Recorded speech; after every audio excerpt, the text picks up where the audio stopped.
बापरे, बाहेर काय ऊन आहे मित्रांनो. 40 डिग्री सेल्सिअस पेक्षा पण पारा वर गेलाय. अशांसारखे संवाद आपण नेहमी ऐकतो. त्यामुळे होणारे समस्या म्हणजे चिडचिड, डिहायड्रेशन, उष्णता, त्वचेचे आजार आणि मग त्यावर आपण उपाय काय करतो तर फक्त थंड पाणी किंवा एसीचा वापर. पण खरंच ते उपाय आहेत का? मग नवीन संशोधन असं सांगतंय की उष्णतेमुळे तुमच्या शरीरातली जी शुगर लेवल आहे ती 10% वाढू शकते आणि हीट स्ट्रोकमुळं तुम्हाला नसलेला किडनीचा आजार हा बळावू शकतो. मग अशांसारख्या आपण बायोहॅक्स मी आज तुम्हाला सांगणार आहे जे कोणत्याही पुस्तकात दिलेले नाही आहेत. आणि हो, व्हिडिओच्या शेवटी मी तुम्हाला एक मॅजिक ड्रिंक सांगणार आहे की ज्याच्यामुळे तुमची एनर्जी पटकन वाढेल. पहिली आणि सर्वात महत्त्वाची टिप, पाणी.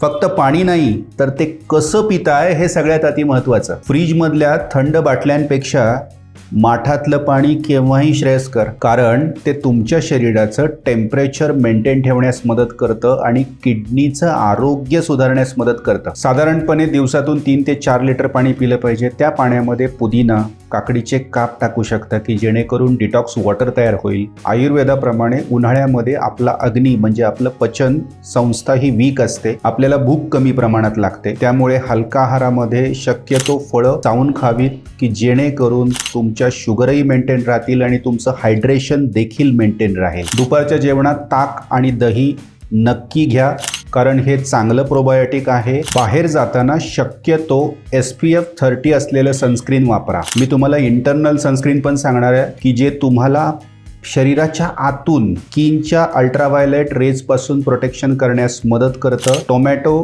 किंवा टरबूज याच्यामध्ये लायकोपेन नावाचं घटकद्रव्य असतं की जे तुम्हाला हे प्रोटेक्शन देतं. डोळ्यांसाठी चांगल्या प्रतीचा गॉगल वापरा. नेहमी लक्षात ठेवा, उन्हातून जर आपण घरी आलो तर पटकन एसीमध्ये जाऊ नका किंवा फ्रीजमधलं थंड पाणी पिऊ नका, कारण बाहेरचं टेम्परेचर आणि घरातलं टेम्परेचर याच्यामध्ये खूप व्हेरिएशन असतं आणि त्याचा परिणाम किडनीवर होत असतो. त्यामुळे शरीराला नॉर्मल होऊ देत. उन्हाळ्यात जनरली उष्णतेचा विकार असणाऱ्यांना घामोळ्याचा त्रास होतो. त्याच्याऐवजी साबणाचा वापर न करता चंदन किंवा मुलतानी माती पावडर किंवा कोरफडीचा गर तुम्ही लावू शकता की जेणेकरून त्वचेला आराम मिळू शकतो. नवीन रिसर्च असं सांगतोय की कडक उन्हामध्ये डिहायड्रेशन होतं आणि याच्यामध्ये जर आपण पेन किलर्स वापरली तर तुमच्या किडनी विकारांचा धोका हा 50% अधिक बळावतो. रात्रीचं शरीर हे सर्वात जास्त डिहायड्रेट होतं. त्याच्यामुळे रात्री झोपण्यापूर्वी 1 ग्लास पाणी पिऊन झोपा की जेणेकरून तुम्हाला किडनी विकार किंवा किडनी स्टोन होणार नाहीत. डायबिटीसच्या बाबतीत बोलायचं झालं तर नवीन रिसर्च असं सांगतो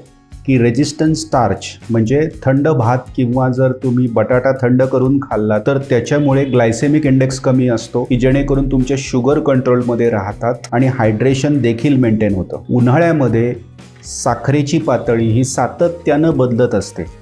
त्याच्यामुळे जर शक्य झालं तर CGM म्हणजे कंटिन्युअस ग्लुकोज मॉनिटरिंग सारख्या सेन्सर्सचा वापर करायला विसरू नका. जनरली उन्हाळ्यामध्ये आपल्या ब्रेनमधील सेरोटोनिन नावाचं हॉर्मोन आहे त्याची पातळी कमी होते की ज्याच्यामुळे चिडचिड वाढते. या केसमध्ये तुम्ही भोपळ्याच्या बिया किंवा बदाम खाऊ शकता की जेणेकरून सेरोटोनिनची पातळी ही नॉर्मल होईल. आयुर्वेदिक कुलिंग उपाय. माठामध्ये पाण्यात जर आपण वाळा टाकला तर शरीरातलं पित्ताचं शमन होतं. जर आपण चंद्रस्नान केलं म्हणजे रात्रीचं चंद्रामध्ये एक साधारण 15 ते 20 मिनिटं जर बसलो तर शरीराला आतून थंडावा मिळतो आणि उष्णतेपासून संरक्षण होतं. आयुर्वेदात योगासनांमध्ये एक शीतली प्राणायाम नावाचा एक प्राणायाम असतो की ज्याच्यामध्ये जिभेचा आकार हा नळीसारखा केला जातो की जेणेकरून थंड हवा ही आपल्या शरीरात आतमध्ये जाते की जेणेकरून शरीरात थंडावा मिळू शकतो. आयुर्वेदानुसार ग्रीष्म ऋतुचर्या सांगितली आहे, म्हणजे उन्हाळ्यामध्ये काय खावं, काय प्यावं आणि काय दिनचर्या असावी या संदर्भात मार्गदर्शन केलं आहे. त्याच्यामध्ये असं सांगितलं आहे की ग्रीष्म ऋतुचर्यामध्ये